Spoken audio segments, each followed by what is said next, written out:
ఇక గుడిలో రిషిని చూసిన వస్తారా మాస్క్ వేసుకొని ఉండటంతో కొంచెం గుర్తుపట్టలేనంతగా ఉండేసరికి అప్పుడు ఏమనిపించదు. ఇక కారులో వెళ్తా ఉండగా ఆలోచిస్తే ఆ కళ్ళు అచ్చం రిషి సార్ కళ్ళులానే ఉన్నాయి.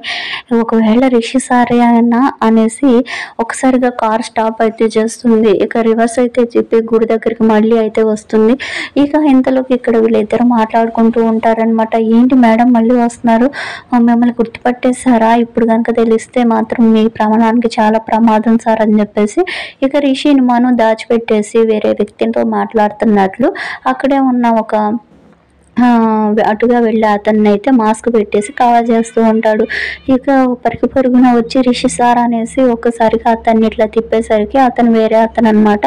రిషి లాగా గడ్డం అయితే ఉంటుంది కానీ అతని కాదు. ఇందాక మీరే కదా ఇక్కడ ప్రసాదం తీసుకుంది అని అంటే నేనేనమ్మా అని చెప్పేసి అంటూ ఉంటే, ఇందాక కళ్ళు వేరుగా ఉన్నాయి, మీరు నా రిషి సార్ కాదు, ఇందాక నేను చూసింది మాత్రం నా కళ్ళని నేను మోసం చేయలేను, అవి నా రిషి సార్ కళ్ళే అని చెప్పి మనం ఇందాక ఉన్న వ్యక్తికి అచ్చం మన రిషి సార్ లానే ఉన్నారు అని చెప్పేసి అంటే, అలా ఏం లేదు మేడం, మీరు అదే ధ్యాసలో ఉండేసరికి అలా అనిపిస్తున్నారు అనగానే నిజమా అనేసి అక్కడి నుంచి అయితే వెళ్ళిపోబోతూ ఉంటుంది. ఇక చాలా డల్గా అయితే వెళ్తూ ఉండగానే ఇక రిషికి కూడా డల్గా అయితే అయిపోతాడు. ఇక మను అయితే ధైర్యం చెప్తూ ఉంటాడనమాట. ఇక ఇంటికి వెళ్ళిన తర్వాత ఇక జగతి ఫోటో ముందు అనుపమ అయితే ఎదురుగా నుంచొని, ఇక చూసావా జగతి, అచ్చం మనుని పోలికే, నీలాంటి బెట్టుతనం మొండితనమే వాడికి, చూసావా నా మీద ఎంత కోపంగా ఉన్నాడో, అప్పుడు నువ్వు కూడా ఏదన్నా ఒక విషయం నచ్చకపోతే నాతో మాట్లాడడమే మానేసేదాన్ని, నా మీద కోపంగా ఉండేదాన్ని, సేమ్ మను కూడా నీలానే, ఎంతైనా మీరిద్దరు తల్లి కొడుకులు కదా, నీ పోలికే వచ్చింది. పాపం రిషి మొత్తం మహేంద్రలా ఆలోచిస్తాడు, ఈ మనుకి అచ్చం నీ మనస్తత్వమే వచ్చింది అని చెప్పేసి అలా తనలో తను మాట్లాడుతూ ఉంటుంది జగతి ఫోటో ముందు నుంచొని. ఇక అలా మాట్లాడేటప్పుడు అక్కడికి మనం అప్పుడైతే వస్తాడనమాట.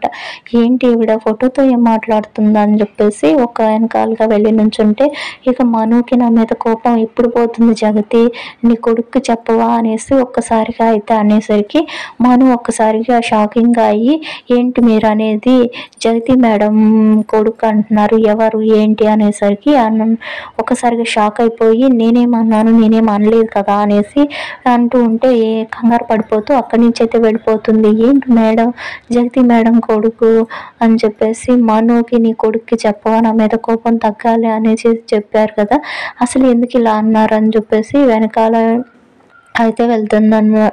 ఇక మను కూడా వెళ్తాడు. ఇక వెళ్ళేసరికి అనుపమని నిలదీసి అయితే అడుగుతాడనమాట. ఏంటి మీరు చేసే పని ఏంటో, ఏదో దాస్తున్నారు, నాకు ఏం చెప్పరా అని చెప్పేసి, ఇప్పటి వరకు చిన్నప్పటి నుంచి మీరు నాకు ఏం చేశారు, చిన్నప్పటి నుంచి ఒకటే ఒంటరితనం నాకు, ఇప్పటికైనా నిజం చెప్పండి, ఎందుకు జగతి మేడం ఫోటో ముందు నుంచొని మనుకి ఇలా నిజం చెప్పేయాలి అని ఇలా అంటున్నారు, ఏంటో చెప్తారా లేదా, లేకపోతే నా మీద ఉట్టే అనేసి అనగానే ఇక ఒక్కసారిగా అంత మాట వద్దనేసి ఇక అనుపమ అయితే నిజం చెప్పినట్టు చెబుతుంది. ఈ విషయం ఎవరికి చెప్పొద్దు, నీకే చెప్తున్నానని చెప్పేసి, మహేంద్ర మీ డాడ్, జగతి మేడం నీ కొడుకు, జగతి మేడం కొడుకువి నువ్వు అని చెప్పేసి, చిన్నప్పుడు ఇక రిషి నువ్వు కమల పిల్లలు అయితే నేనే, ఇక అప్పట్లో కొన్ని నా చేత అట్టంటి పని చేయించింది నిన్ను, మీ అన్నయ్యని, నీకు తల్లిదండ్రుల నుంచి నిన్ను వేరు చేయాల్సి వచ్చింది అని చెప్పేసి అనగానే షాక్ అయిపోతూ ఉంటాడు. మను ఏంటి ఇదంతా,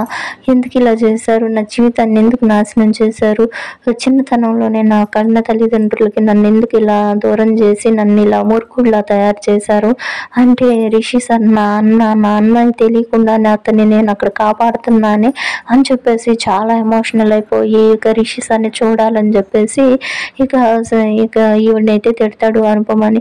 ఇప్పటికైనా నాకు ఒక ఫ్యామిలీ ఉందని చెప్పేసి నిజాన్నన్నా చెప్పారు, మీకు థ్యాంక్స్ అని చెప్పి ఇక అనుపమ దగ్గర నుంచి ఇక రైమని కారు వేసుకొని వెళ్తూ ఉంటే వస్తారో చూస్తూ ఉంటుంది. ఇంత టైంలో అర్ధరాత్రి టైంలో ఎక్కడికి వెళ్తున్నాడు మంచి చేయడానికే వచ్చినట్టుగా అనిపిస్తున్నాడు. కానీ ఏంటో విషయాలు తెలుసు కానీ నాతో చెప్పట్లేదు. నేను ఇప్పుడు దీన్ని ఫాలో అవ్వాలా వద్దా?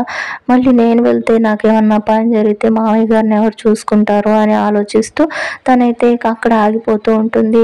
ఇక వెంటనే అనుపమ దగ్గరకు వచ్చి మను మీతో ఏదో చెప్పాడు, ఎక్కడికో వెళ్తున్నాడు, ఏం జరుగుతుందో చెప్తారా లేదా అనేసి అడుగుతూ ఉంటే ఏం లేదు తనేదో ఆఫీస్ గురించి కాలేజ్ గురించి అడిగాడు, దానికి చెప్పాను అంతే అని చెప్పేసి ఇక తను కూడా చెప్తుంది. నెక్స్ట్ పార్ట్లో ఏం జరిగిందో మళ్ళీ మన ఛానల్లో చేద్దాం. Please like and subscribe.